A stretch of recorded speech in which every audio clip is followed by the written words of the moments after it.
সাংবাদিক প্রবেশে নিষেধাজ্ঞা তুলে না নেওয়া পর্যন্ত কেন্দ্রীয় ব্যাংকের সব অনুষ্ঠান বয়কট চালিয়ে যাবে দেশের অর্থনৈতিক সাংবাদিকদের প্রধান সংগঠন ইআরএফ। ইকোনমিক রিপোর্টার্স ফোরামের নেতারা সোমবার এক সংবাদ সম্মেলনে প্রশ্ন তুলেছেন, বর্তমান গভর্নর কি কোনো অরাজনৈতিক ও গণবিরোধী মহলের স্বার্থ রক্ষা করছেন, যে জন্য বাংলাদেশ ব্যাংকের তথ্য আড়াল করে সাংবাদিকদের পেশাগত কাজে বাধা দেওয়া হচ্ছে। জাহিদুল ইসলামের প্রতিবেদন। আমদানি রপ্তানি ও বিভিন্ন শিল্প খাতের আর্থিক তথ্য বাংলাদেশ ব্যাংক থেকে নিয়ে গণমাধ্যমে তুলে ধরতেন সাংবাদিকরা। এজন্য কেন্দ্রীয় ব্যাংকে সাংবাদিক প্রবেশে ছিল না কোনো বিধিনিষেধ। তবে গেল 21 মার্চ থেকে নগদে 500 টাকা বা তার বেশি পেমেন্টে পেতে পারেন ঢাকায় জমিসহ 20 কোটি টাকার পুরস্কার। অলিখিতভাবে কেন্দ্রীয় ব্যাংকে সাংবাদিক প্রবেশে নিষেধাজ্ঞা জারি করেন বর্তমান গভর্নর। বাংলাদেশ ব্যাংকের এমন সিদ্ধান্তের প্রতিবাদে ঢাকা সংবাদ সম্মেলনে ইআরএফ সভাপতি জানতে চান, কার স্বার্থে এবং কোন তথ্য আড়াল করতে এই নিষেধাজ্ঞা সেটাই জানা জরুরি।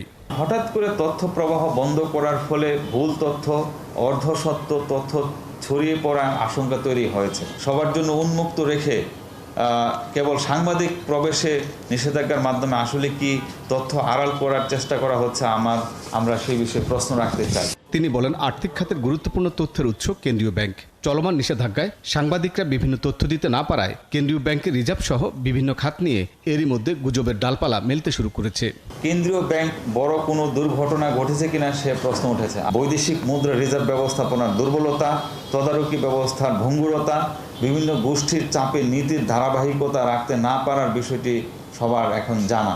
এসব সমস্যা সমাধান না করে সাংবাদিক প্রবেশের নিষেধাজ্ঞা দিয়ে জনমনে আতঙ্ক আরও বাড়বে। ইআরএফ সাধারণ সম্পাদক জানান, নিষেধাজ্ঞা প্রত্যাহার করা না পর্যন্ত সাংবাদিকরা কেন্দ্রীয় ব্যাংকের কোনো প্রোগ্রামই কভার করবে না।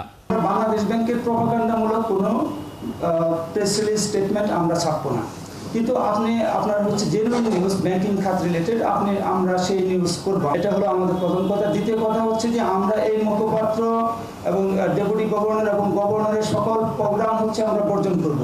ইআরএফ সভাপতি বলেন, সাংবাদিক প্রবেশ নিয়ে ক্ষমতাসীন দল আওয়ামী লীগের সাধারণ সম্পাদককেও কেন্দ্রীয় ব্যাংক ভুল তথ্য দিয়ে বিভ্রান্ত করেছে। আমরা আশা করব বাংলাদেশ ব্যাংক এবং সরকার আমাদের অবস্থানটা বুঝতে পারবেন। জাহিদুল ইসলাম, 71, ঢাকা।